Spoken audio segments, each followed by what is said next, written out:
Bienvenue. Je suis content que tu sois là aujourd'hui, parce que ce que nous allons explorer ensemble au cours de cette prochaine heure pourrait bien être la conversation la plus importante que tu aies jamais eue sur l'argent, sur ta vie et sur ce que tu es vraiment capable d'accomplir. Je vais commencer par quelque chose qui s'est passé il y a plusieurs années lors d'un séminaire que je donnais à Chicago. Une femme s'est levée pendant la pause et m'a dit « Brian, j'ai lu tous les livres, j'ai suivi tous les conseils. Mais je suis toujours au même endroit financièrement. Qu'est-ce que je fais de travers ?» Et j'ai regardé cette femme intelligente, articulée, manifestement travailleuse, et j'ai réalisé quelque chose. Ce n'était pas ce qu'elle faisait qui était le problème. C'était ce qu'elle croyait profondément au sujet de l'argent, au sujet d'elle-même et au sujet de ce qu'elle méritait vraiment dans la vie. Parce que voilà la vérité que personne ne t'a jamais dite clairement, la liberté financière n'est pas d'abord une question de stratégie. C'est une question d'identité. Et nous allons passer cette heure, ensemble, à démanteler les croyances qui te maintiennent là où tu es, et à construire les fondations d'une vie financière radicalement différente. Alors, installe-toi. Prends un stylo, si tu en as un. Parce que certaines de ces idées vont te surprendre. D'autres vont peut-être te mettre mal à l'aise, et quelques-unes vont résonner si profondément que tu ne pourras plus jamais regarder ta situation financière de la même façon. Commençons par le commencement. Quand j'avais 19 ans, je n'avais rien. Absolument rien. Je n'avais pas terminé le lycée. Je n'avais pas de famille fortunée derrière moi. Je lavais des voitures, je faisais des petits boulots, je dormais parfois dans ma voiture. Et pendant longtemps, j'ai cru que ma situation était le résultat de malchance, de circonstances, de l'endroit où j'étais né. C'est ce que je me disais pour expliquer pourquoi ma vie ressemblait à ce qu'elle était. Et puis un jour, quelqu'un m'a posé une question qui a tout changé. Il m'a dit « Brian, est-ce que tu as un plan ?» Et j'ai répondu « Un plan pourquoi ?» Et il m'a regardé avec cette expression calme et il a dit « Un plan pour ta vie financière, un plan pour où tu veux être dans 5 ans, dans 10 ans, un plan qui te guide chaque matin quand tu te lèves. » Je n'en avais pas. Et c'est là que tout a commencé à changer. Parce que voici ce que j'ai appris depuis, les gens qui réussissent financièrement ne sont pas nécessairement plus intelligents que toi. Ils ne travaillent pas nécessairement plus dur. Mais ils ont quelque chose que la plupart des gens n'ont jamais pris le temps de développer. Un plan clair, ancré dans des principes solides et soutenu par une mentalité qui ne capitule pas face aux obstacles. Alors, parlons de ce plan. Pas d'une façon abstraite, pas de théorie creuse, mais de façon concrète, applicable, humaine. Le premier principe que je veux partager avec toi aujourd'hui, c'est ce que j'appelle la loi de la cause et de l'effet. Et je sais que ça peut sembler évident au premier abord. Mais attends que je te montre comment elle s'applique à ta vie financière d'une façon que tu n'as peut-être jamais envisagée. Tout ce qui existe dans ta vie financière, aujourd'hui, est le résultat de décisions que tu as prises dans le passé. Chaque centime que tu as ou que tu n'as pas, chaque dette que tu portes, chaque opportunité que tu as saisie ou laissée passer, tout cela est le résultat de causes que tu as mises en mouvement. Parfois consciemment, souvent inconsciemment. Ce principe est à la fois libérateur et exigeant. Libérateur, parce qu'il te dit que si tu changes les causes, tu changeras les effets. Exigeant, parce qu'il ne te laisse aucune échappatoire. Tu ne peux pas blâmer l'économie, ton patron, tes parents ou le gouvernement pour ta situation financière actuelle. Pas entièrement. Parce que d'autres personnes dans les mêmes circonstances ont fait des choix différents et obtenu des résultats différents. J'ai rencontré des gens qui ont grandi dans une pauvreté absolue et qui sont devenus millionnaires. Et j'ai rencontré des gens qui ont hérité de fortunes considérables et qui ont tout perdu en quelques années. La différence n'était pas dans les circonstances. Elle était dans les décisions, les habitudes et la mentalité. Voici une observation que j'ai faite au fil de mes années de travail avec des entrepreneurs et des professionnels du monde entier. Quand tu parles à quelqu'un qui est financièrement à l'aise, qui a construit quelque chose de solide au fil du temps, il y a presque toujours un moment dans son histoire où quelque chose a cliqué. Un moment où il a décidé, vraiment décidé, que sa vie financière allait être différente. Pas souhaité, pas espéré. Décidé, cette décision, cette vraie décision est le point de départ de tout plan financier qui fonctionne. Alors je te pose cette question, pas de façon rhétorique, mais sincèrement. As-tu pris cette décision? Pas la décision de faire mieux ou d'économiser un peu plus, mais la décision fondamentale que ta vie financière va changer, que tu vas te donner les moyens de comprendre l'argent, de le respecter et d'en faire un outil au service de ta liberté. Si tu n'as pas encore pris cette décision, c'est peut-être le moment de le faire. Maintenant, pendant que tu regardes cette vidéo, passons maintenant au deuxième principe, qui est l'un des plus contre-intuitifs que je connaisse, et pourtant l'un des plus puissants. Je l'appelle le principe de la conscience financière. Voici ce qui se passe dans la vie de la plupart des gens. Ils gagnent de l'argent, ils le dépensent et ils attendent le prochain salaire. C'est un cycle. Et ce cycle, répété pendant des années, des décennies, toute une vie, produit exactement ce que tu vois autour de toi. Des gens qui arrivent à la retraite sans ressources suffisantes, des gens qui vivent dans l'anxiété financière permanente, des gens qui n'ont jamais vraiment été libres. La conscience financière, c'est quelque chose de différent. C'est la capacité de voir l'argent non pas comme une ressource à consommer, mais comme une énergie à diriger. Et cette distinction, aussi simple qu'elle paraisse, change absolument tout. Laisse-moi te donner un exemple concret. J'ai travaillé avec un entrepreneur il y a quelques années. Il gagnait bien sa vie, environ 100 000 € par an, mais il n'avait presque rien de côté. Chaque fois qu'il gagnait plus, il dépensait plus. Nouvelle voiture, vacances plus chères, restaurants plus souvent. C'est ce que les économistes appellent l'inflation du style de vie. Et c'est l'ennemi silencieux de la liberté financière. Quand nous avons commencé à travailler ensemble, la première chose que je lui ai demandé, c'était de faire quelque chose de très simple. Pendant 30 jours, noter chaque dépense, chaque café, chaque abonnement, chaque achat impulsif. Pas pour se punir, pas pour se priver, juste pour voir. À la fin de ces 30 jours, il était sous le choc. Non pas parce qu'il dépensait de façon extravagante, mais parce qu'il n'avait aucune conscience de comment son argent circulait. Il y avait des abonnements qu'il avait oubliés depuis des mois, des habitudes de dépenses automatiques qu'il n'avait jamais questionnées, et une quantité surprenante d'argent qui partait dans des directions qui ne lui apportaient pas de vraie satisfaction. La conscience financière, c'est cette lumière que tu allumes dans une pièce sombre. Tu ne changes pas encore ce que tu vois. Tu commences simplement à le voir, et voici quelque chose d'important. Cette conscience ne vient pas naturellement à la plupart d'entre nous, parce que nous n'avons jamais été éduqués à la voir. À l'école, on t'a appris les mathématiques, la littérature, l'histoire. Mais personne ne t'a jamais enseigné comment gérer l'argent. Personne ne t'a montré comment lire un relevé bancaire avec intelligence, comment comprendre la différence entre un actif et un passif, comment penser à long terme dans un monde qui te pousse constamment à consommer maintenant. C'est un échec systémique de notre éducation. Et le résultat, c'est que des millions de personnes intelligentes, capables, travailleuses, arrivent à l'âge adulte sans les outils fondamentaux pour gérer leur vie financière. Mais voici la bonne nouvelle. Cette éducation, tu peux te la donner toi-même. Et c'est exactement ce que nous faisons en ce moment. Le troisième principe est ce que j'appelle la règle des 10%, et je veux être très précis sur ce point, parce que c'est peut-être la règle la plus simple et la plus transformatrice que je connaisse en matière de finances personnelles. Voici la règle. Dès aujourd'hui, avant de payer quoi que ce soit d'autre, avant les factures, avant les courses, avant les sorties, tu te paies toi-même 10% de chaque revenu que tu reçois. Et cet argent ne se dépense pas. Il s'investit. C'est tout. 10%. Systématiquement. Sans exception. Je sais ce que tu penses peut-être en ce moment. Brian, je n'ai pas les moyens de mettre 10% de côté. Et je comprends cette réaction. Parce que quand tu regardes ton budget, quand tu vois toutes tes obligations, ça semble impossible. Mais voici ce que j'ai observé, encore et encore, avec des milliers de personnes. Quand tu te forces à vivre avec 90% de tes revenus, tu t'y adaptes. Ton niveau de vie s'ajuste. Pas douloureusement, progressivement. Et pendant ce temps, ce 10% commence à travailler pour toi. Maintenant, je veux aller plus loin que la simple règle mécanique. Parce que la règle des 10% n'est pas juste une stratégie d'épargne. C'est un acte symbolique. C'est la déclaration que tu fais à toi-même que tu es important, que ton avenir mérite d'être protégé, que tu n'es pas simplement un consommateur, mais quelqu'un qui construit quelque chose. Il y a une psychologie profonde dans ce geste. Quand tu te pèses en premier, tu envoies un signal à ton cerveau. Tu lui dis « Je suis quelqu'un qui crée de la richesse ». Et progressivement, ton comportement commence à s'aligner avec cette identité. J'ai rencontré un homme au Mexique lors d'un séminaire qui m'a raconté son histoire. Il était mécanicien, revenu modeste, famille nombreuse.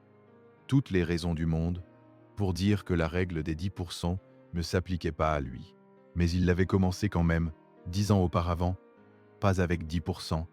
Il avait commencé avec 1%, littéralement, parce que c'est tout ce qu'il pouvait se permettre psychologiquement à l'époque.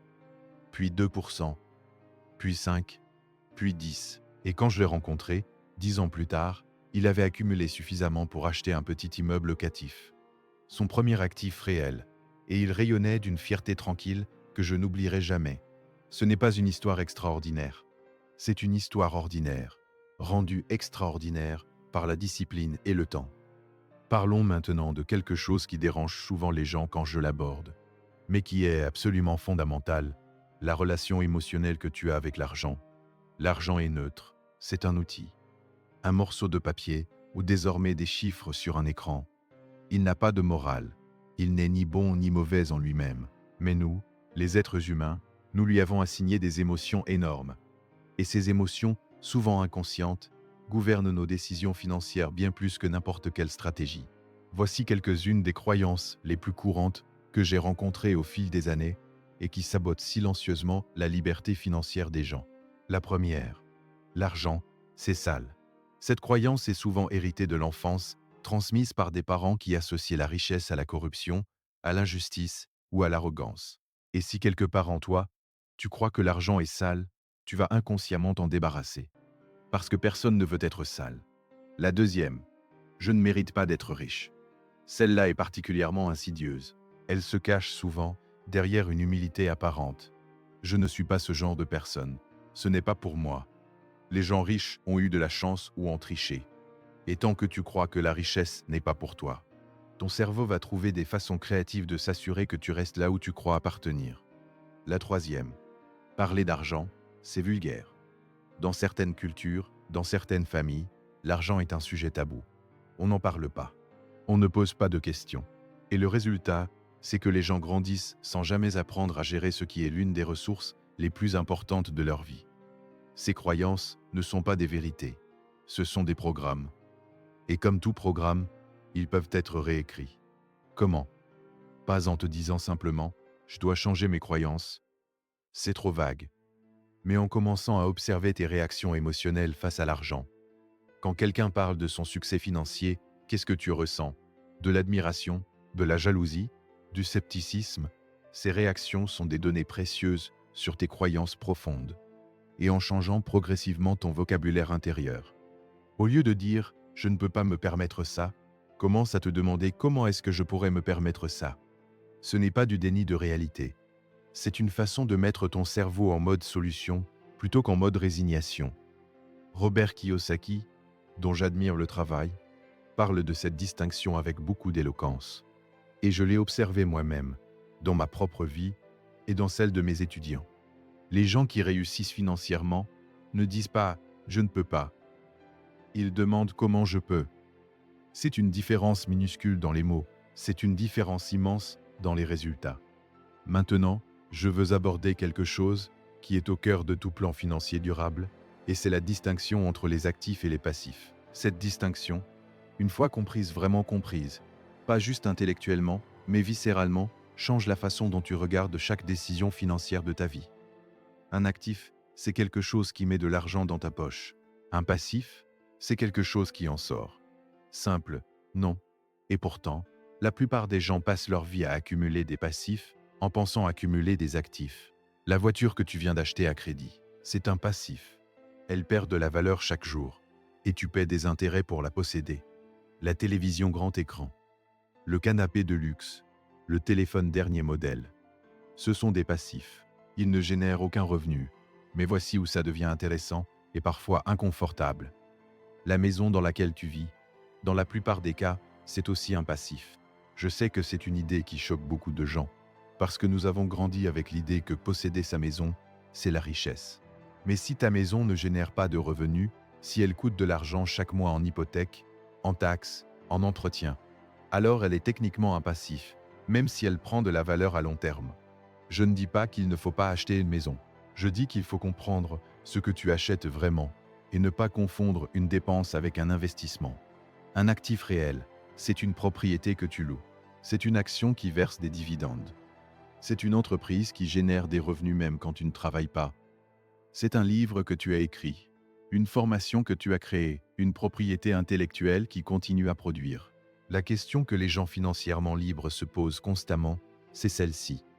Est-ce que cet achat va me rapporter de l'argent ou va-t-il m'en coûter? Et en fonction de la réponse, ils décident. Ça ne veut pas dire qu'ils ne se font jamais plaisir. Ça ne veut pas dire qu'ils vivent dans l'austérité. Mais ça veut dire qu'ils construisent d'abord leur base d'actifs et qu'ils se permettent ensuite les plaisirs avec les revenus que ces actifs génèrent. Pas l'inverse. C'est ce que Warren Buffett appelle s'épayer en premier. Et c'est ce que les Japonais appellent l'ikigai financière. Cette idée que ta liberté financière doit être construite avant que tu puisses vraiment profiter de la vie sans anxiété. Permettons-nous maintenant une pause pour parler de quelque chose que j'ai observé comme l'un des plus grands obstacles à la liberté financière. Et c'est ce que j'appelle le piège de la comparaison sociale. Nous vivons dans une époque où la comparaison est devenue un sport national. Les réseaux sociaux nous montrent en permanence les vacances des autres, leurs voitures, leurs maisons, leurs vêtements. Et quelque chose de très humain se produit.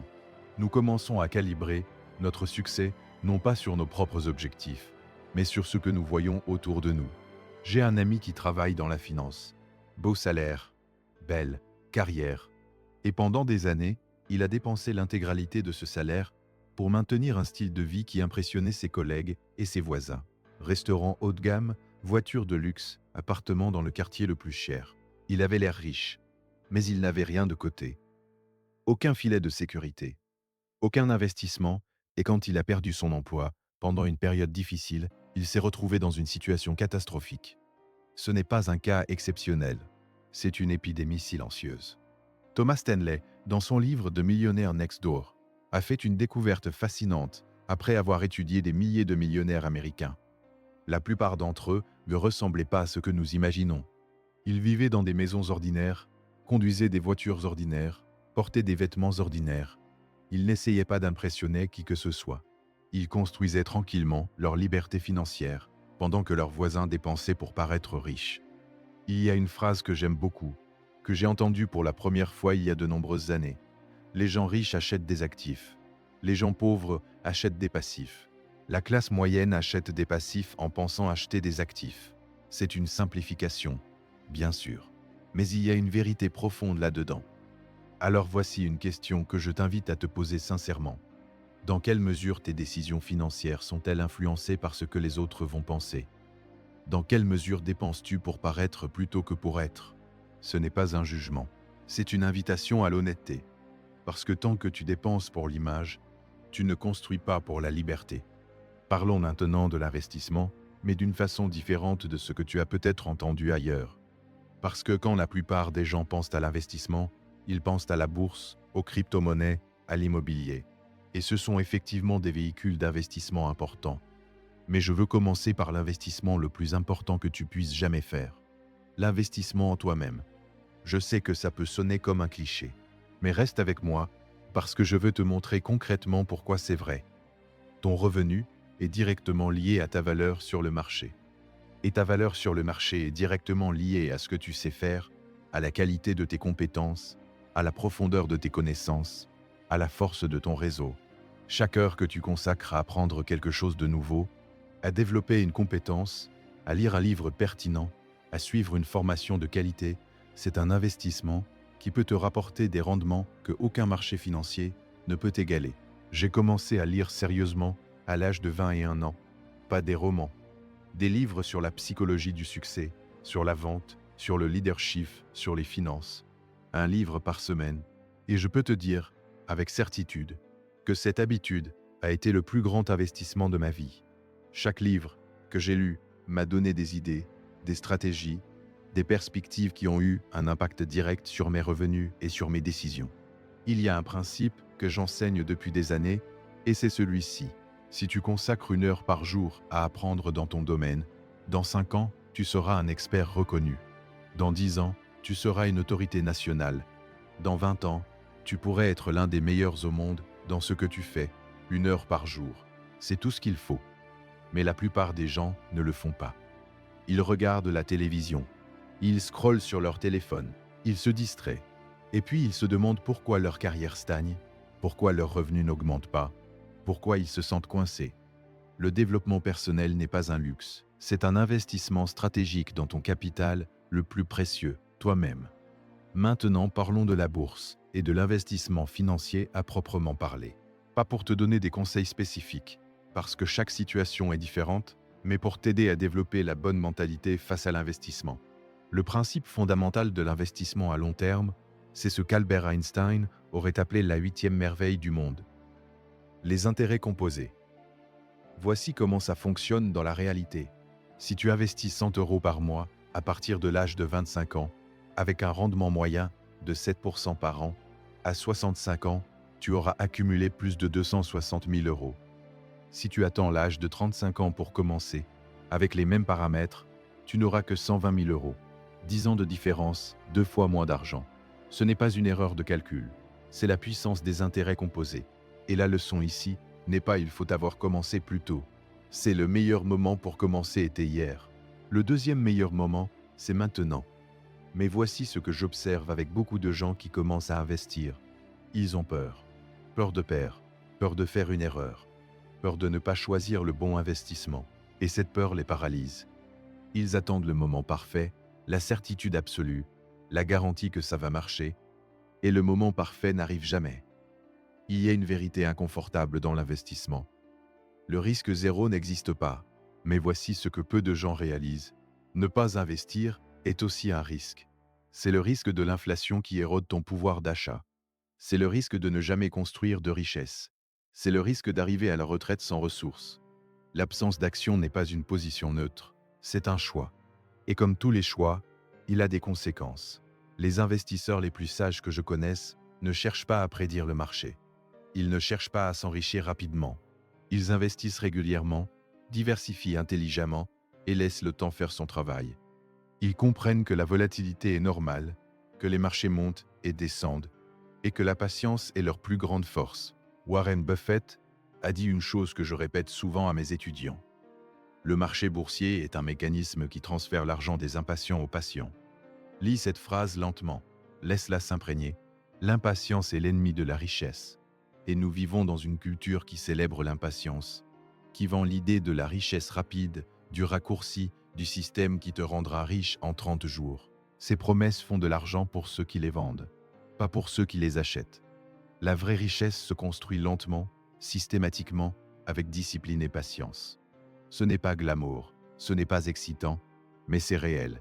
Je veux maintenant aborder un sujet qui est rarement discuté ouvertement dans le monde des finances personnelles, et c'est la relation entre la richesse et le service. Il y a une idée profondément ancrée dans notre culture qui dit que s'enrichir, c'est prendre aux autres, que la richesse est un jeu à somme nue, où si tu gagnes, quelqu'un d'autre perd. Et cette idée, aussi répandue qu'elle soit, est fondamentalement fausse. Voici comment la richesse se crée vraiment dans une économie de marché. Tu identifies un besoin, tu crées quelque chose qui répond à ce besoin, un produit, un service, une solution, et les gens te paient volontairement parce que ce que tu offres a de la valeur pour eux, leur vie s'améliore, et toi, tu es récompensé pour avoir créé cette valeur. C'est un échange mutuellement bénéfique, pas une extraction, pas une exploitation, un échange de valeurs. Les personnes les plus riches que j'ai connues dans ma vie n'étaient pas des prédateurs. C'étaient des créateurs de valeurs extraordinaires. Des gens qui avaient trouvé des façons de servir des milliers, des millions de personnes, et qui avaient été récompensés en proportion.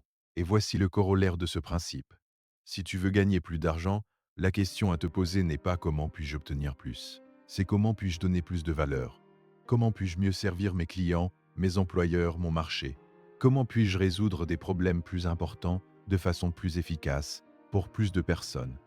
Cette orientation vers le service n'est pas seulement éthiquement juste, c'est économiquement la stratégie la plus intelligente qui soit. J'ai connu un homme qui avait créé une petite entreprise de plomberie. Travail ordinaire, diront certains. Mais il avait une philosophie extraordinaire.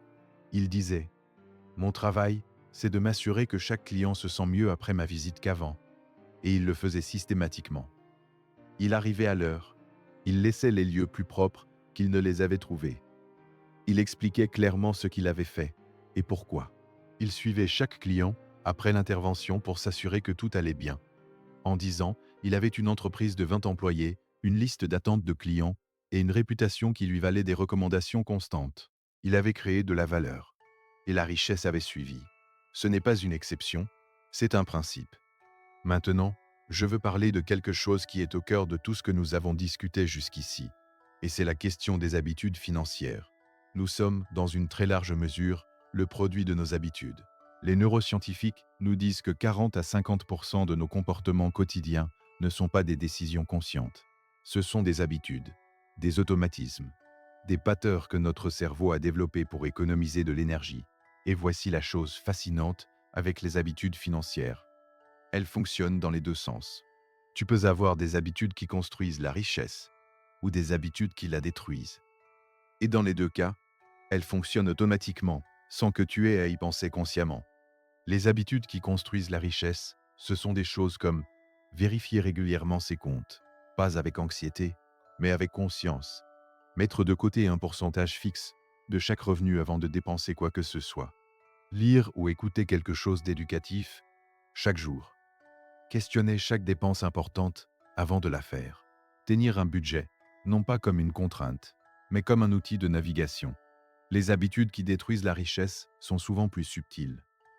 Acheter par impulsion émotionnelle. Dépenser pour se consoler quand on est stressé ou triste. Ignorer ses finances parce que les regarder est inconfortable. S'endetter pour maintenir un style de vie qu'on ne peut pas vraiment se permettre. Remettre à demain les décisions financières importantes. Le chercheur Charles Duhigg, dans son livre « Le pouvoir des habitudes », explique que chaque habitude a une structure en 3 parties. Le déclencheur, la routine et la récompense. Et pour changer une habitude, il ne suffit pas de supprimer la routine. Il faut comprendre le déclencheur et trouver une nouvelle routine qui procure la même récompense. Par exemple, si tu as l'habitude d'acheter des choses en ligne quand tu t'ennuies ou quand tu es stressé, le déclencheur, c'est l'ennui ou le stress. La routine, c'est la stimulation émotionnelle temporaire. Pour changer cette habitude, tu dois identifier le déclencheur et trouver une autre routine qui te donne une stimulation émotionnelle sans te coûter de l'argent. Une promenade, un appel à un ami, une séance de sport, quelque chose qui répond aux mêmes besoins émotionnels, ce n'est pas simple, mais c'est possible. Et une fois que tu as remplacé une habitude destructrice par une habitude constructive, ce changement devient lui aussi automatique. Il travaille pour toi sans effort conscient. C'est le pouvoir des habitudes financières saines. Elles construisent la richesse pendant que tu dors. Voici quelque chose que j'ai observé au fil de mes années d'enseignement et qui est l'une des différences les plus marquantes entre les gens qui réussissent financièrement et ceux qui stagnent. C'est la façon dont ils gèrent les revers et les échecs. Tout le monde subit des revers financiers. Tout le monde, perte d'emploi, mauvais investissement, dépenses imprévues, crise économique. Ce ne sont pas des événements réservés aux gens qui font des erreurs. Ce sont des événements normaux dans une vie financière. La différence, c'est la réponse à ces événements. J'ai rencontré des gens qui ont fait faillite et qui ont rebondi pour créer des fortunes. Et j'ai rencontré des gens qui ont subi un revers mineur et qui n'ont jamais vraiment récupéré psychologiquement. La différence n'était pas dans la magnitude du revers, c'était dans la façon dont ils l'ont interprété. Les gens qui rebondissent voient les revers comme des informations. Qu'est-ce que cela m'apprend? Qu'est-ce que je dois faire différemment? Ils ne s'identifient pas à leur échec. Ils tirent les leçons et ils avancent. Les gens qui restent coincés voient les revers comme des confirmations. Je savais que ça n'allait pas marcher pour moi. Je ne suis pas fait pour réussir financièrement. Ils s'identifient à l'échec. Et cette identification devient une prophétie autoréalisatrice. Napoleon Hill, dans son livre Think and Grow Rich, a interviewé des centaines des hommes et femmes les plus riches de son époque. Et l'une des choses qu'il a découvertes, c'est que pratiquement tous avaient connu des échecs majeurs avant de réussir. La différence, c'est qu'ils avaient refusé de laisser ces échecs définir leur identité ou leur avenir. Henry Ford a fait faillite 2 fois avant de créer Ford Motor Company. Walt Disney a été licencié d'un journal parce que son patron pensait qu'il manquait d'imagination. Rowling était une mère célibataire au chômage, vivant de l'aide sociale quand elle a écrit Harry Potter. Ces histoires ne sont pas là pour te dire que le succès est facile. Elles sont là pour te dire que le succès est possible, même après l'échec. Surtout après l'échec. La résilience financière n'est pas une qualité innée. C'est une compétence qui se développe. Et elle se développe en traversant des difficultés, en les analysant honnêtement et en choisissant de continuer. Abordons maintenant quelque chose d'extrêmement pratique. Et c'est la question de la gestion de la dette. La dette est l'un des sujets les plus émotionnellement chargés en finances personnelles. Et pour cause, elle peut être un outil puissant ou une prison. La différence, c'est comment tu l'utilises. Il y a deux types de dettes fondamentalement différents, la dette productive et la dette destructive. La dette productive, c'est celle que tu contractes pour acquérir quelque chose qui va générer plus de revenus qu'elle ne coûte. Un prêt pour financer une formation qui va augmenter tes revenus. Un emprunt pour acheter un immeuble locatif qui génère des cash flows positifs. Un crédit pour développer ton entreprise.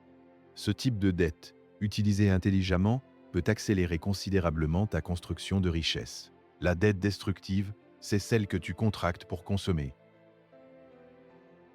Le crédit à la consommation pour acheter une télévision. Le découvert bancaire pour financer des vacances. Les cartes de crédit utilisées pour maintenir un style de vie au-delà de tes moyens. Ce type de dette ne crée aucune valeur. Il transfère de l'argent de ta poche vers celle de la banque, avec des intérêts souvent exorbitants. Et voici quelque chose que peu de gens comprennent vraiment sur le crédit à la consommation. Un taux d'intérêt de 20% sur une carte de crédit, c'est absolument dévastateur sur le long terme. Si tu as une dette de 5 000 € sur une carte de crédit à 20% d'intérêt et que tu ne paies que le minimum chaque mois, il te faudra des décennies pour la rembourser. Et tu auras payé plusieurs fois le montant original en intérêt. C'est un mécanisme qui enrichit les banques et appauvrit les consommateurs. Et il fonctionne parce que les gens ne font pas le calcul. Ils voient la mensualité, pas le coût total. La stratégie que je recommande pour sortir de la dette destructive, c'est ce qu'on appelle la méthode de la boule de neige. Tu listes toutes tes dettes, du plus petit au plus grand solde. Tu payes le minimum sur toutes, sauf la plus petite. Sur la plus petite, tu mets tout ce que tu peux. Quand elle est remboursée, tu prends ce que tu payais dessus et tu l'ajoutes au paiement de la deuxième dette, et ainsi de suite. Ce n'est peut-être pas la méthode mathématiquement optimale, mais c'est la méthode psychologiquement la plus efficace. Parce que chaque dette remboursée te donne une victoire, une confirmation que ça fonctionne, un élan pour continuer. Dave Ramsey, qui a aidé des millions de personnes à sortir de la dette, utilise cette approche avec un succès remarquable. Et la raison pour laquelle elle fonctionne, c'est qu'elle respecte la psychologie humaine. Elle te donne des victoires rapides qui maintiennent ta motivation. Je veux maintenant parler de quelque chose qui est profondément lié à la liberté financière et qui est souvent négligé dans les discussions sur l'argent. C'est la question de la clarté des objectifs. J'ai travaillé avec des milliers de personnes au fil des années et je peux te dire avec certitude que l'une des raisons les plus communes pour lesquelles les gens n'atteignaient pas leurs objectifs financiers, c'est qu'ils ne les ont jamais vraiment définis clairement. Je veux être riche n'est pas un objectif. Je veux avoir plus d'argent n'est pas un objectif. Ce sont des souhaits, vagues, flous, sans substance. Un objectif réel et spécifique, mesurable, ancré dans le temps. Je veux avoir 100 000 € investis dans 5 ans. Je veux rembourser ma dette de crédit en 18 mois. Je veux créer un revenu passif de 2 000 € par mois dans 3 ans. Voilà des objectifs. Ils te donnent une direction claire. Ils te permettent de mesurer ta progression. Et ils activent quelque chose de fascinant dans ton cerveau. Les neuroscientifiques ont découvert que lorsque tu formules un objectif clair et que tu te l'imagines atteint, ton cerveau commence à chercher automatiquement des façons de le réaliser. Il remarque des opportunités qu'il ignorait auparavant. Il fait des connexions qu'il n'aurait pas faites sans cet objectif en tête. C'est ce qu'on appelle le système d'activation réticulaire, la partie de ton cerveau qui filtre l'information en fonction de ce qui est important pour toi. C'est pourquoi, lorsque tu achètes une nouvelle voiture d'une couleur particulière, tu commences soudainement à voir cette couleur partout. Les voitures étaient là avant. Mais ton cerveau ne les filtrait pas comme importantes. Maintenant qu'elles le sont, il les voit. Il en va de même avec tes objectifs financiers. Quand tu les définis clairement, ton cerveau commence à voir des opportunités, des solutions, des ressources que tu n'aurais jamais remarquées autrement. Voici une pratique que je recommande depuis des décennies et que j'ai personnellement suivie pendant toute ma carrière. Chaque matin, prends 10 minutes pour écrire tes 10 objectifs les plus importants au présent, comme s'ils étaient déjà réalisés. J'ai 100 000 € investis. Je génère 2 000 € par mois de revenus passifs. Je suis libre de toute dette. Écris-les à la main. Pas sur un ordinateur, à la main. Il y a quelque chose dans l'acte physique d'écrire qui ancre les objectifs plus profondément dans ton cerveau. Fais cela pendant 30 jours et observe ce qui se passe. Pas parce que c'est magique, mais parce que ça oriente ton attention et ton énergie de façon cohérente vers ce que tu veux vraiment. Parlons maintenant d'un concept que j'appelle la zone de confort financière et de pourquoi elle est l'un des obstacles les plus difficiles à surmonter sur le chemin de la liberté financière. Chaque personne a un niveau de richesse avec lequel elle se sent psychologiquement à l'aise. Et ce niveau, qu'il soit haut ou bas, devient une sorte de thermostat intérieur. Quand tu descends en dessous, tu ressens de l'anxiété et tu travailles dur pour remonter. Quand tu montes au-dessus, tu ressens aussi de l'inconfort. Et inconsciemment, tu sabotes ta progression pour revenir à ce niveau familier.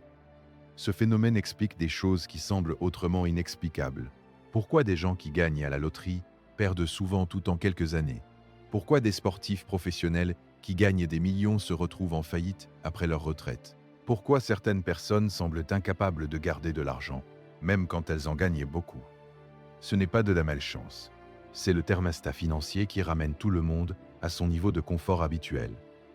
Pour changer ce niveau, il faut travailler sur l'intérieur, pas seulement sur l'extérieur. Il faut progressivement élever ce que tu considères comme normal pour toi financièrement. Et ça se fait par l'exposition, par l'éducation et par de petites victoires répétées. Quand tu commences à t'entourer de personnes qui ont une relation saine avec l'argent, qui pensent à long terme, qui investissent intelligemment, leur façon de penser commence à influencer la tienne.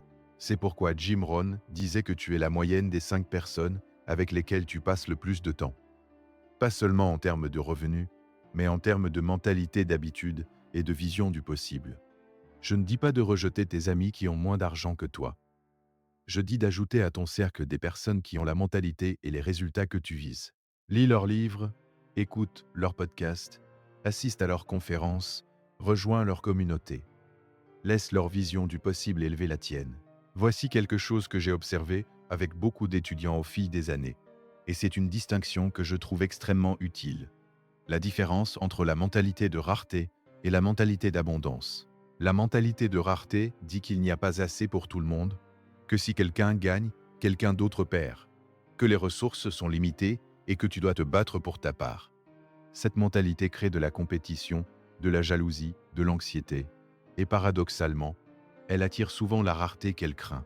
La mentalité d'abondance dit que les opportunités sont infinies, que le succès des autres n'enlève rien au tien, que la créativité humaine peut toujours créer plus de valeur, plus d'opportunités, plus de richesses. Cette mentalité crée de la collaboration, de la générosité, de la confiance, et elle attire souvent l'abondance qu'elle célèbre. Ce n'est pas du New Age, c'est de la psychologie comportementale. Les gens avec une mentalité d'abondance prennent plus de risques calculés, saisissent plus d'opportunités, construisent de meilleures relations professionnelles et créent plus de valeur, et en créant plus de valeur, ils attirent plus de richesses. Les gens avec une mentalité de rareté évitent les risques, ratent des opportunités par peur, sabotent parfois les relations professionnelles par jalousie ou méfiance, et créent moins de valeur. Et en créant moins de valeur, ils attirent moins de richesses. C'est un cercle, et tu peux choisir dans quel cercle tu veux entrer. Je veux maintenant aborder quelque chose qui est souvent l'élément manquant dans les plans financiers des gens, et c'est la question de la protection. Construire de la richesse, c'est important, mais protéger ce que tu as construit est tout aussi important. Et pourtant, c'est un aspect que beaucoup de gens négligent jusqu'à ce qu'il soit trop tard. La protection financière prend plusieurs formes. L'assurance, d'abord, non pas comme une dépense, mais comme un investissement dans la sécurité. Une maladie grave, un accident, un incendie peuvent anéantir en quelques semaines ce que tu as mis des années à construire si tu n'es pas correctement assuré. Le fonds d'urgence, ensuite. C'est ce que j'appelle le coussin financier.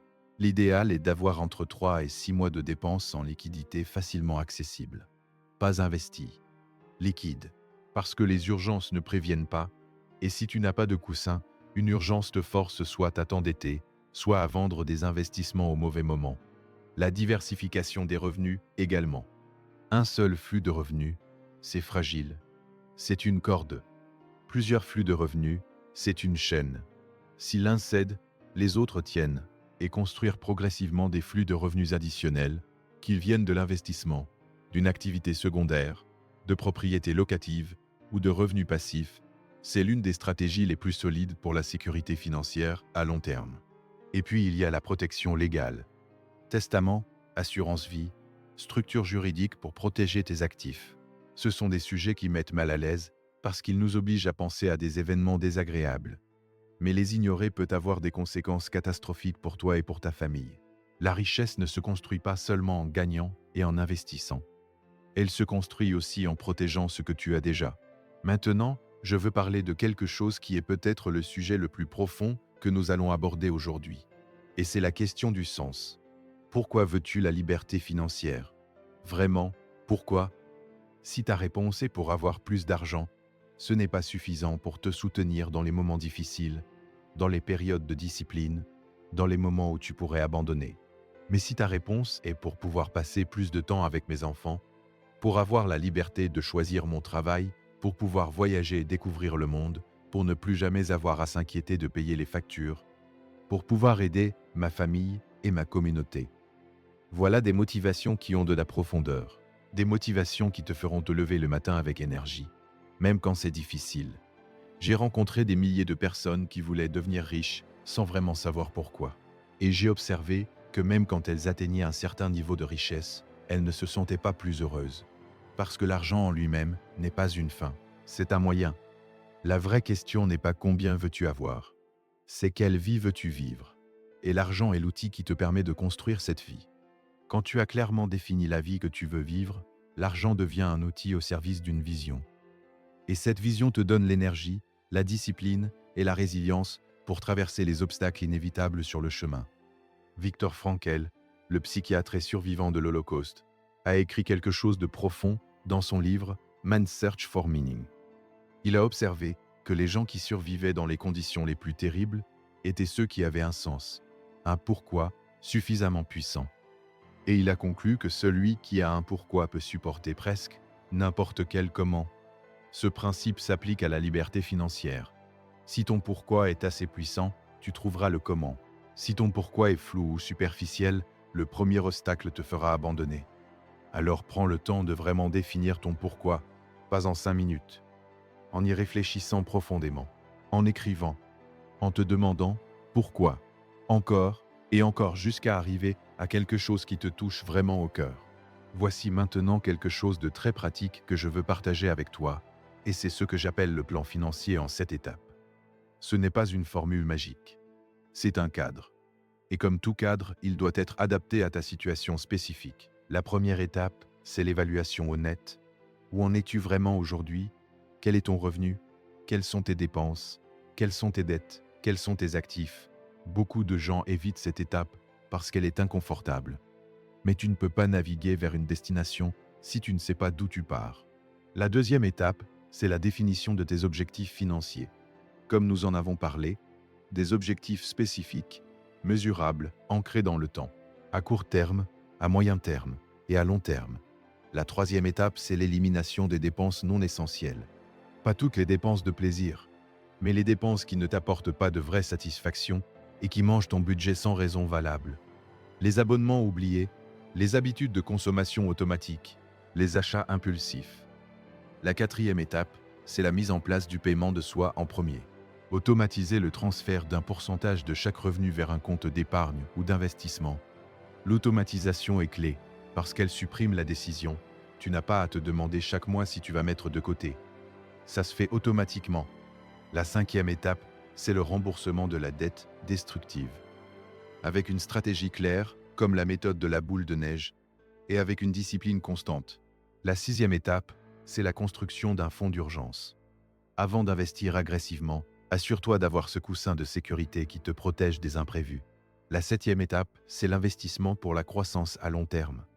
Une fois que tes dettes destructives sont remboursées et que tu as ton fonds d'urgence, tu peux commencer à investir plus agressivement pour construire ta richesse à long terme. Ce plan n'est pas révolutionnaire. Il n'est pas secret, mais il fonctionne. Et la raison pour laquelle si peu de gens le suivent, c'est non pas qu'il est difficile à comprendre, mais qu'il demande de la discipline et de la patience dans un monde qui glorifie la gratification immédiate. Je veux maintenant te parler de quelque chose qui est souvent la différence entre ceux qui lisent tous les livres, écoutent toutes les conférences et ne changent jamais rien, et ceux qui prennent ces mêmes informations et transforment leur vie. C'est le passage à l'action. L'information sans action ne vaut rien. Je peux te donner tous les principes du monde.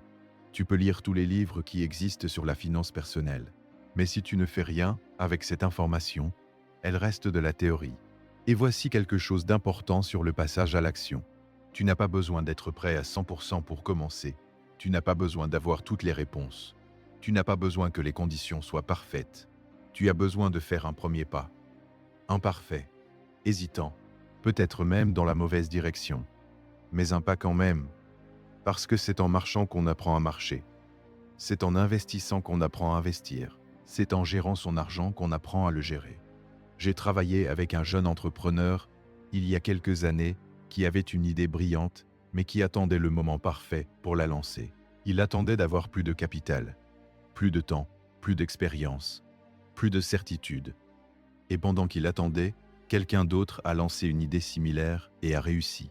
Quand je lui ai demandé ce qu'il avait retenu, il m'a répondu honnêtement, la peur d'échouer. Et je lui ai dit quelque chose qui l'a frappé. La peur d'échouer te garantit l'échec. Parce qu'en n'essayant pas, tu as déjà échoué. L'action imparfaite est toujours supérieure à l'inaction parfaite. Voici quelque chose que j'ai appris de mon propre parcours et qui m'a été confirmé par des centaines d'histoires de réussite que j'ai entendues au fil des années. La liberté financière ne vient pas d'un seul grand coup. Elle vient de petites décisions correctes, répétées jour après jour, semaine après semaine, année après année. C'est ce que j'appelle l'effet composé de la discipline. Tout comme les intérêts composés font croître ton argent de façon exponentielle avec le temps, la discipline composée fait croître ta vie de façon exponentielle avec le temps. Chaque matin où tu te lèves et tu fais ce que tu as décidé de faire, même quand tu n'en as pas envie, tu renforces un muscle. Le muscle de la discipline. Et ce muscle, comme tous les muscles, devient plus fort avec l'exercice. Et voici le paradoxe magnifique de la discipline. Plus tu l'exerces, moins elle coûte d'effort. Ce qui était difficile au début devient progressivement automatique. Ce qui demandait de la volonté devient une habitude. Et une fois que c'est une habitude, ça travaille pour toi sans que tu aies à y penser consciemment. C'est la beauté du système. Tu travailles dur au début pour construire les habitudes. Et ensuite, les habitudes travaillent pour toi. Permettons-nous maintenant de parler de quelque chose qui est souvent négligé dans les discussions sur la finance personnelle. Et c'est l'importance du réseau et des relations dans ta réussite financière. Le vieil adage dit « ce n'est pas ce que tu sais, c'est qui tu connais ». Et bien que ce soit une simplification, il y a une vérité profonde là-dedans. Les opportunités les plus importantes de ma vie, les partenariats les plus fructueux, les investissements les plus rentables, ne sont pas venus de livres ou de formations. Ils sont venus de personnes, de conversations, de relations construites avec soin et avec sincérité au fil du temps. Le réseautage, pour beaucoup de gens, évoque quelque chose d'artificiel et d'intéressé. Des échanges de cartes de visite, lors d'événements ennuyeux, des conversations superficielles avec des arrière-pensées. Et je comprends cette réticence. Mais le vrai réseautage, celui qui crée de la valeur durable, c'est quelque chose de très différent. C'est construire des relations authentiques avec des personnes que tu respectes et que tu admires. C'est donner avant de recevoir. C'est s'intéresser sincèrement aux autres, à leurs défis, à leurs objectifs. C'est être quelqu'un sur qui les autres peuvent compter. Harvey Mackay, l'auteur de Swim with the Sharks Without Being Done Alive, dit quelque chose que j'ai toujours trouvé juste. Creuse ton puits avant d'avoir soif. Construis tes relations avant d'en avoir besoin. Parce que si tu essaies de construire un réseau uniquement quand tu as besoin de quelque chose, les gens le sentent et ça ne fonctionne pas. Les personnes les plus influentes et les plus prospères que je connaisse sont aussi les plus généreuses de leur temps, de leurs connaissances et de leurs connexions. Pas parce qu'elles sont naïves, mais parce qu'elles comprennent que la générosité est un investissement à long terme dans des relations qui peuvent transformer leur vie. Je veux maintenant aborder quelque chose qui touche à la fois à la psychologie et à la stratégie, et c'est la question du temps et de la priorité. Benjamin Franklin a dit « Le temps, c'est de l'argent », et c'est vrai dans un sens littéral. Chaque heure de ta vie a une valeur économique potentielle, et la façon dont tu utilises ton temps est directement liée à ta situation financière. Mais voici une nuance importante que Franklin n'a peut-être pas suffisamment soulignée. Toutes les heures ne se valent pas. Il y a des heures que tu passes à faire des choses à faible valeur ajoutée, des tâches que tu pourrais déléguer, des activités qui ne te rapprochent pas de tes objectifs. Et il y a des heures que tu passes à faire des choses à haute valeur ajoutée, des activités qui font vraiment avancer ta vie financière et professionnelle. La gestion du temps, dans le contexte de la liberté financière, c'est l'art de maximiser le temps que tu passes sur des activités à haute valeur ajoutée. Et ça demande d'abord de savoir clairement quelles sont ces activités. Pour un entrepreneur, ce pourrait être la vente, le développement de produits ou la construction de relations clés. Pour un employé, ce pourrait être le développement de compétences rares, la livraison d'un travail exceptionnel ou la construction d'une réputation professionnelle solide. Pour un investisseur, ce pourrait être la recherche, l'analyse et la prise de décision éclairée. La question que je te pose est celle-ci. Quelle est la chose la plus importante que tu pourrais faire aujourd'hui pour améliorer ta situation financière? Et est-ce que tu y consacres réellement du temps? Souvent, la réponse honnête est non. Parce que les choses importantes, mais non urgentes, se font toujours dépasser par les choses urgentes, mais peu importantes. C'est ce que Stephen Covey appelait la tyrannie de l'urgente. Réserver du temps chaque semaine, du temps bloqué, non négociable, pour travailler sur ta situation financière, apprendre, planifier, agir, c'est l'un des investissements de temps les plus rentables que tu puisses faire. Voici quelque chose que j'ai appris tard dans ma vie et que j'aurais aimé comprendre plus tôt. C'est la puissance de la gratitude dans la construction de la richesse. Je sais que ça peut sembler ésotérique dans une discussion sur les finances. Mais reste avec moi, la gratitude n'est pas juste un sentiment agréable. C'est un état d'esprit qui change la façon dont tu perçois ta situation et les opportunités qui t'entourent. Quand tu es dans un état de gratitude, tu vois l'abondance plutôt que la rareté. Tu remarques ce qui fonctionne plutôt que ce qui manque. Tu es ouvert aux opportunités plutôt que fermé par la peur. Et paradoxalement, cet état d'esprit attire plus d'abondance.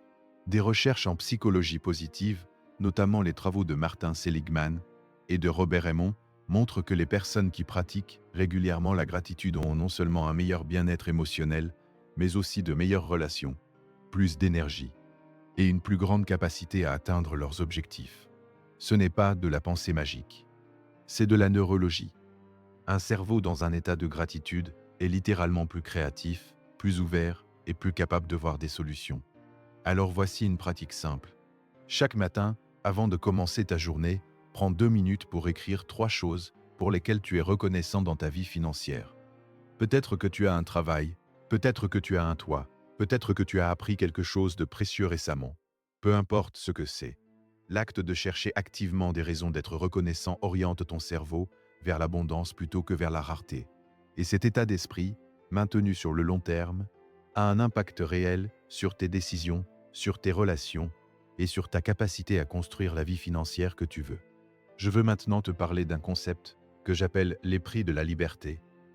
Parce que la liberté financière a un prix, et ce prix n'est pas ce que tu crois peut-être. Le prix de la liberté financière, ce n'est pas de travailler 80 heures par semaine pendant 20 ans. Ce n'est pas de te priver de tout plaisir pendant des décennies. Ce n'est pas de sacrifier ta santé, tes relations ou ton bonheur présent sur l'autel d'un futur hypothétique.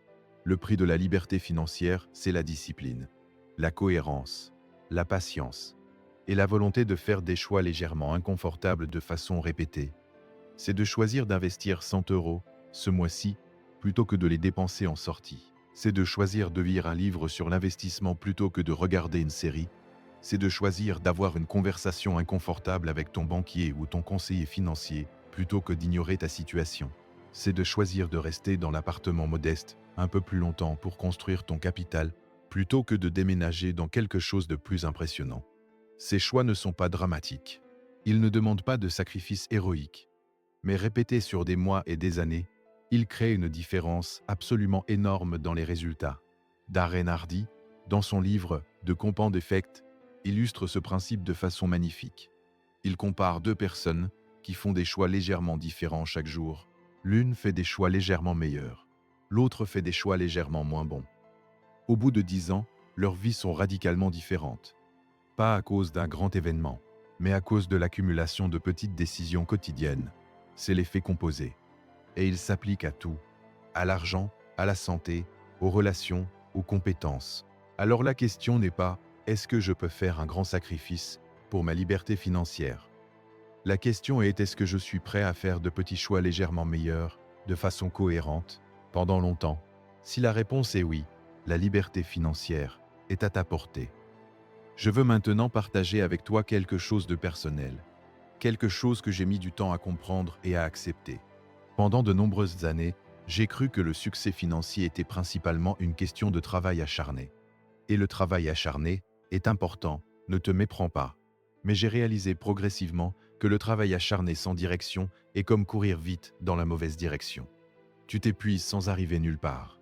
Ce qui fait vraiment la différence, c'est le travail intelligent. C'est savoir où tu vas, c'est aligner tes efforts sur tes objectifs. C'est concentrer ton énergie sur les activités qui ont le plus grand impact. C'est apprendre constamment pour faire mieux avec le même effort. Et voici quelque chose que j'ai observé chez les personnes les plus prospères que j'ai connues. Elles ne travaillent pas nécessairement plus que les autres, mais elles travaillent de façon plus intentionnelle.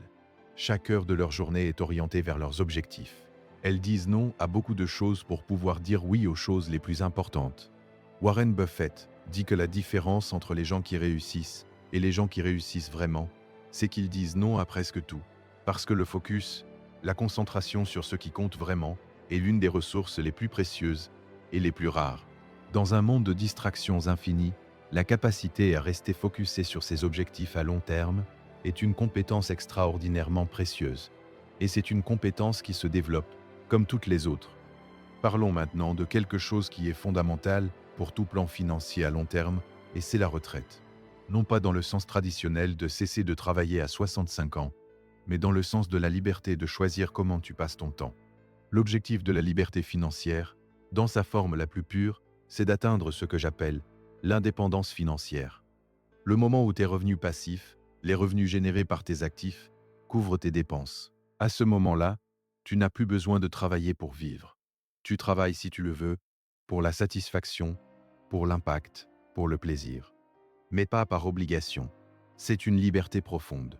Et elle est accessible à beaucoup plus de personnes qu'on ne le croit généralement. Il y a un mouvement qui s'appelle FIRE, pour Financial Independence, Retire Early, qui a popularisé cette idée ces dernières années. Et bien que je ne souscrive pas à tous les aspects de ce mouvement, son principe fondamental est solide. Si tu épargnes et investis suffisamment, et si tu maintiens tes dépenses à un niveau raisonnable, tu peux atteindre l'indépendance financière beaucoup plus tôt que l'âge de la retraite traditionnelle. La règle des 4%, qui est au cœur de ce mouvement, dit que si tu retires 4% de ton portefeuille d'investissement chaque année, statistiquement, ton portefeuille devrait durer indéfiniment. Ce qui signifie que si tu as 25 fois tes dépenses annuelles investies, tu es financièrement indépendant. Par exemple, si tes dépenses annuelles sont de 30 000 euros, tu as besoin de 750 000 euros investis pour être financièrement indépendant. C'est un objectif ambitieux, certes, mais c'est un objectif réel, atteignable, avec de la discipline et du temps. Et même si tu n'atteins pas l'indépendance financière complète, chaque pas dans cette direction te donne plus de liberté, plus d'options, plus de sécurité. Chaque euro investi est un pas de plus vers la liberté. Je veux maintenant te parler d'un principe que j'appelle la loi de la réciprocité financière. Et c'est quelque chose que j'ai observé de façon constante au fil de mes années de travail avec des gens de tous horizons. Les personnes les plus prospères que je connaisse sont aussi les plus généreuses. Et je ne parle pas de générosité de façade, de la générosité qui cherche à être vue. Je parle de générosité sincère, qui donne sans attendre de retour immédiat. Est-ce que c'est une coïncidence? Je ne le crois pas. Il y a plusieurs explications à ce phénomène. D'abord, la générosité est un signal de confiance. Quand tu donnes, tu envoies le message que tu as assez, que tu n'es pas dans la rareté, et cette confiance attire d'autres personnes, confiantes, des partenaires, des clients, des opportunités. Ensuite, la générosité construit des relations profondes. Et comme nous l'avons vu, les relations sont l'un des actifs les plus précieux que tu puisses avoir. Enfin, il y a quelque chose de psychologiquement libérateur dans la générosité. Elle te libère de la peur de manquer. Elle renforce ta croyance en ta propre abondance. Et cette croyance, comme nous l'avons vu, influence profondément tes décisions et tes résultats. Je ne dis pas de donner au-delà de tes moyens. Je dis de trouver des façons de donner qui soient alignées avec ta situation actuelle. Peut-être que c'est de l'argent. Peut-être que c'est du temps. Peut-être que c'est tes connaissances. Peu importe la forme. L'acte de donner, pratiqué régulièrement, a un impact réel sur ta mentalité et sur ta trajectoire financière. Nous approchons de la fin de notre temps ensemble aujourd'hui, et je veux te laisser avec quelque chose qui résume À mon avis, l'essence de tout ce que nous avons discuté. La liberté financière n'est pas une destination. C'est un voyage. Et ce voyage commence dans ta tête, bien avant qu'il commence dans ton compte bancaire. Il commence par la décision que ta vie financière va être différente, par la conscience de là où tu en es et de là où tu veux aller, par la volonté de remettre en question les croyances qui te limitent et d'en adopter de nouvelles qui t'élèvent. Il continue avec des habitudes quotidiennes simples mais puissantes.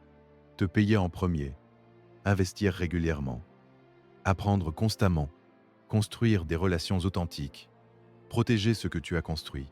Et il se maintient avec la patience et la résilience face aux inévitables obstacles et revers.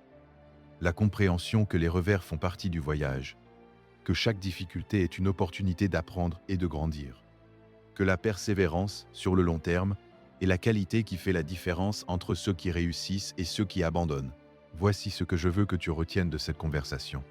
Pas une liste de stratégies, pas une formule secrète, mais une conviction profonde. Tu es capable de construire la vie financière que tu veux, pas parce que je te le dis, mais parce que les principes que nous avons explorés aujourd'hui fonctionnent. Ils ont fonctionné pour moi.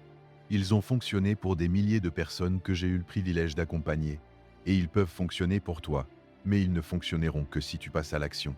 Pas demain, pas quand les conditions seront parfaites, maintenant, avec ce que tu as, là où tu en es. Alors voici ce que je te demande de faire avant la fin de cette journée. Une seule chose, prends une feuille de papier et écris ta situation financière actuelle honnêtement. Tes revenus, tes dépenses, tes dettes, tes actifs. Et en dessous, écris ta situation financière idéale dans 5 ans. Soyons précis, des chiffres, des détails, une image claire. Et puis regarde l'espace entre les deux. Cet espace, c'est ton plan financier. C'est le voyage que tu dois faire.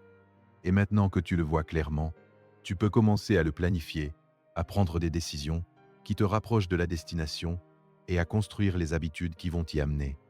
Ce n'est pas compliqué, mais ça demande de la clarté, de la discipline et de la persévérance. Et tu en es capable. J'ai commencé ma vie sans rien. Pas d'argent, pas d'éducation formelle, pas de réseau, pas de plan. Et progressivement, en appliquant les principes que nous avons explorés aujourd'hui, j'ai construit une vie qui dépasse tout ce que j'aurais pu imaginer dans ma jeunesse. Ce n'est pas une histoire exceptionnelle.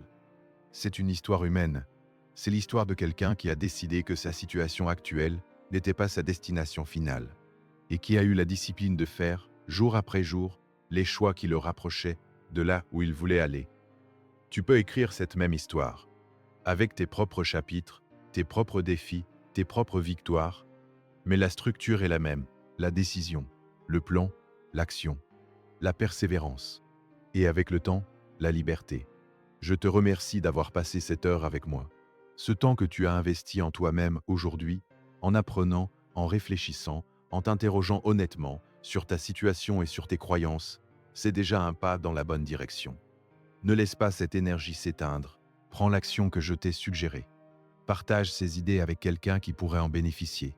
Et reviens à ces principes régulièrement, parce que la compréhension s'approfondit avec la répétition et avec l'expérience. La liberté financière t'attend. Elle n'est pas réservée aux autres. Elle est à ta portée. Et le voyage commence maintenant. Prends soin de toi et souviens-toi, tout est possible pour la personne qui décide de faire ce qu'il faut, aussi longtemps qu'il le faut, jusqu'à ce qu'elle obtienne ce qu'elle veut.